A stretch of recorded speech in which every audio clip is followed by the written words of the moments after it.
नमः।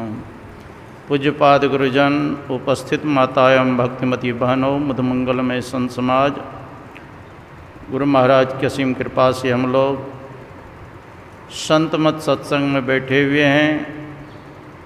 संत मत सत्संग के द्वारा एक ईश्वर भक्ति का प्रचार प्रसार किया जाता है। अभी हम लोगों ने ईश्वर स्वरूप के संबंध में पाठ और प्रवचन में श्रवण कर रहे थे। अभी आया रामचरितमानस में पाठ में वाल्मीकि जी महाराज से भगवान श्री राम ने पूछने की कृपा किए कि मैं कहाँ रहूं, कोई ऐसा स्थान बता दीजिए जहाँ संत महात्मा को कोई कष्ट न हो। इसी पर वाल्मीकि जी महाराज ने कहा, पूछे मोहि के रहूं कहाँ, मैं पूछत सकुचाऊँ, जहाँ न होता देहु कही, तुम्हें बतावो ठाऊँ। भगवान श्री राम से वाल्मीकि जी महाराज कहते हैं कि आप हमसे पूछते हैं कि मैं कहाँ रहूं। मैं आपसे पूछने में सकुचाता हूँ कि आप पहले यह बतलाइए कि आप कहाँ नहीं हैं, तब मैं बताऊंगा कि अमुक जगह रहिए। अर्थात आप सब जगह हैं। वाल्मीकि जी महाराज के दृष्टि में वह राम, ब्रह्म, ईश्वर, परमात्मा सब जगह है। वह शरीर भाव से नहीं पूछ रहे हैं। अगर शरीर भाव से भगवान श्री राम से वाल्मीकि जी महाराज पूछते तब तो कहते आप हमारे सामने ही है। उनके आत्मस्वरूप का वर्णन करते हैं वाल्मीकि जी महाराज। लेकिन राजा दशरथ के मन में होता था कि मेरा पुत्र जंगल चले गए, और इतना कष्ट हुआ राजा दशरथ को कि 6 बार राम राम कह करके अपने शरीरों का परित्याग किए। राम राम कही राम कही, राम राम कही राम, तनु परिहरि रघुवर विरह राव गयऊ सूरधाम। 6 बार राम राम कह करके राजा दशरथ स्वर्ग गए। अर्थात राजा दशरथ के दृष्टि में उनका पुत्र राम थे, वो स्थूल शरीर को देख रहे थे। लेकिन वाल्मीकि जी महाराज के दृष्टि में वो राम वो सर्वत्र है, हम में तुम में खड़े खम में। श्रीमद् भागवत महापुराण में भी आया है, भगवान कहते हैं अहमेवा स्मेवाग्रे अन्यत् तत्परम पश्चात हम यदि तच्च योग शिष्य स्वस्म्यम।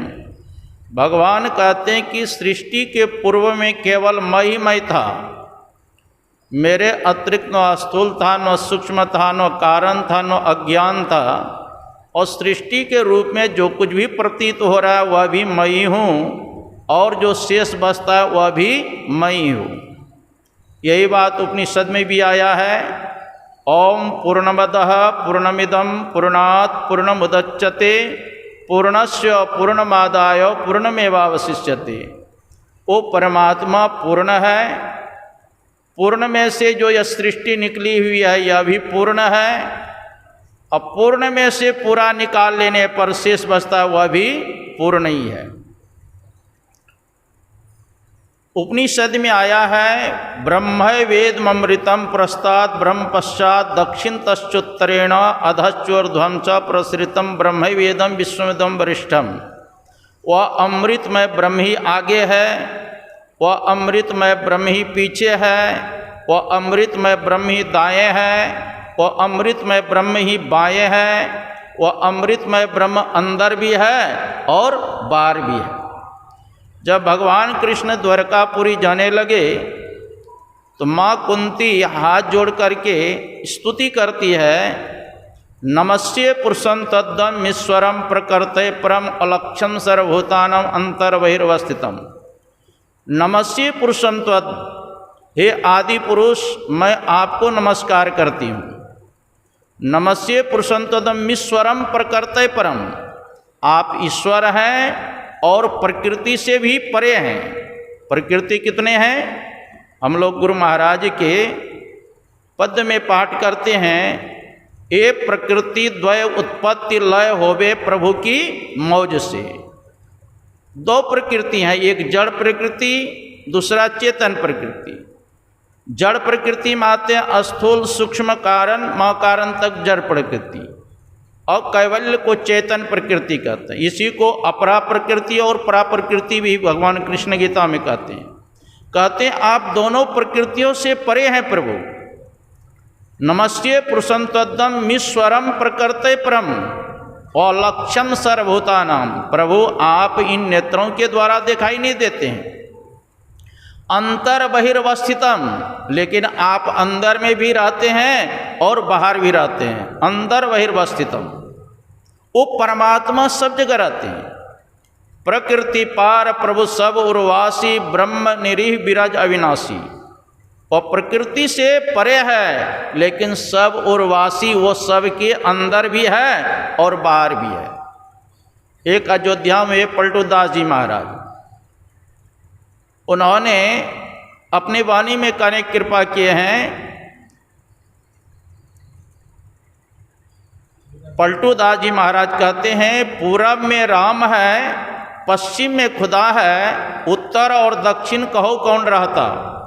साहब कहाँ है कहाँ फिर नहीं है, हिंदू और तुर्क तूफान करता। हिंदू और तुर्क मिली पड़े है खैच में, अपनी वर्ग 2 दिन कहता। दास पलटू कहे साहब सब में रहे जुदा न तनिक मैं साँच कहता। जो पूर्व क्षेत्र में मुसलमान भाई रहते हैं वो पश्चिम होकर के नमाज पढ़ते हैं। उनका मतलब है कि पश्चिम में मक्का मदीना है, उधर ही हमारे अल्लाह खुदा है। आज जो पंजाब में हिंदू भाई रहते हैं उनके मन में होता है कि अयोध्यापुरी जो है, अयोध्या जो है वो पूरब में है। तो पलटू दास जी महाराज कहते हैं कि पूरब में राम है, पश्चिम में खुदा है, और उत्तर और दक्षिण क्या खाली है दोनों दिशा? वो परमात्मा सब जगह रहते हैं। अगर कहीं है और कहीं नहीं है तब तो वो ससीम हो जाएंगे, लेकिन परमात्मा असीम है, वो अनंत है, अव्यक्त है, इंद्रियातीत है। निर्गुण निराकार ब्रह्म अव्यक्त से व्यक्त होना ही प्रभु की माया है। जो रूप दिखाई देते हैं वो परमात्मा के सत्य स्वरूप नहीं, उनकी माया है। तुलसीदास जी महाराज ने लिखा, गो गोचर जहाँ लगी मन जाई, सो सब माया जानो भाई। इंद्रियों के द्वारा जो देखा सुना जाता है वह सब माया है, वो ब्रह्म ईश्वर परमात्मा नहीं है। भागवत में आया है, रीत्यर्थम यत् प्रतीयेत न प्रतीयेत चात्मनि तद विद्यात्मनोमयम यथा भासो यथा तमा। जो दिखाई दे रहा है वो सत्य नहीं है, और जो दिखाई नहीं दे रहा है वही सत्य है। जैसे यह हम लोग हॉल देख रहे हैं, सत्संग भवन बना हुआ, सत्य है कि असत है? ये असत है, लेकिन दिखाई दे रहा है ना। हम लोगों के अपना अपना शरीर दिखाई दे रहा है, ये असत है, फिर भी दिखाई दे रहा है। माता पिता भाई बंधु जितने कुटुंब कबीला जो भी है सब असत है, फिर भी दिखाई दे रहा है। लेकिन आत्मा सत्य है, परमात्मा सत्य है, दिखाई नहीं दे रहा है। भगवान कहते यही मेरी माया है। उस परमात्मा को अगर प्रत्यक्षीकरण करना चाहते हैं तो संतों से युक्ति जान करके पहले एक नाम का जप करें। अति पावन गुरु मंत्र मन ही मन जाप जपो। अत्यंत पवित्र गुरु मंत्र का जप करें।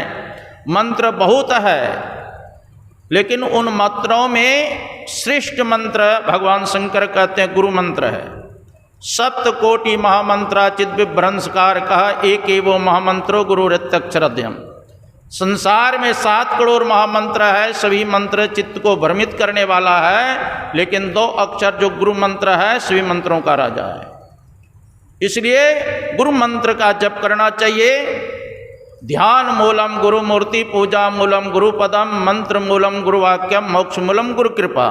ध्यान किसका करना चाहिए? का गुरु मूर्ति का ध्यान करना चाहिए। किस मंत्र का जप करना चाहिए, जो गुरु मंत्र बता दे उस मंत्र का जप करना चाहिए। किनकी सेवा करनी चाहिए, का गुरु की चरण कमल की सेवा करो। और मोक्ष मूलम गुरु कृपा, अगर गुरु कृपा कर दे तो मोक्ष मुक्ति मिल जाए। तो संत मत में बताया जाता है कि एक नाम का जप करें, एक रूप का ध्यान करें और बिंदु ध्यान करें। हम लोग आरती करते हैं, गुरु महाराज सब बात उसमें लिख दिए। आरती तन मंदिर में कीजिए, कैसे, तो दृष्टि वाला कर सन्मुख दीजिए। सन्मुख देंगे तब क्या होगा, चमके बिंदु सूक्ष्मति उज्ज्वल ब्रह्म ज्योति अनुपम लख लीजिए। जगमग जगमग रूप ब्रह्मांडा निरखी निरखी ज्योति तज दीजिए।